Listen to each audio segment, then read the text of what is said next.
అవును. అంటే అది నియోజకవర్గాల పునర్విభజనలో మాత్రమే అది సాధ్యం అవుతుంది సాధ్యం అవుతుంది. అలా చేసేసారనుకోండి బీజేపీ ఈజీగా గెలవచ్చు కదా, 500 పైన గెలవచ్చు కదా. అవును. అలా చేసి 28కి వెళ్ళొచ్చేమో. అందులో 33% ఉమెన్ అన్నారు. అవును. అది కూడా ఉపయోగపడుతుంది కదా వాళ్ళకి. అలాగే చేయొచ్చు. జేపీసీ ఇచ్చిన నివేదిక ప్రకారం న్యాయపరంగా గానీ శాసనపరంగా గానీ ఇంకెలాంటి చిక్కులు లేవు అనేది క్లియర్ అయిపోయిందా? అంటే పేపర్లో వచ్చింది వాళ్ళు చెప్పినట్టు ఉంటది కానీ వెళ్తారు ఆటోమేటిక్. ఇప్పుడు ఇండిగో విమానాలకి సుప్రీంకోర్టుకి ఏంటి సంబంధం? కోర్టులు ఎప్పుడైతే ప్రజా ప్రయోజన వ్యాజ్యాలు లేకపోతే మాకు అన్నిట్లో హక్కు ఉన్నాయి అనుకుంటున్నాయో ప్రతిదానికి వెళ్తారు.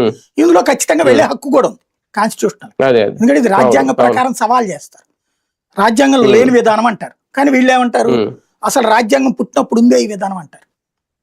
జమిలి అప్పుడు జరిగినాయి కదా అసెంబ్లీలు పార్లమెంట్లకి వరుసగా 3 టైంలు అట్టాగే జరిగింది.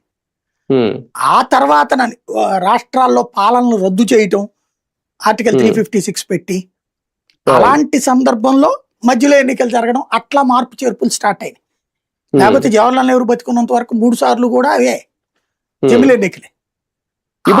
డౌట్ ఇది అంటే ఒక చట్ట సవరణ జరుగుద్దా లేదంటే ఒక కొత్త చట్టాన్ని రూపొందిస్తారా? అదే చేయాలి. చట్ట సవరణ కాదు, చట్టం రూపొందించాలి. జమిలి ఎలక్షన్ అనేటటువంటి ఈ చట్టం ఎట్లా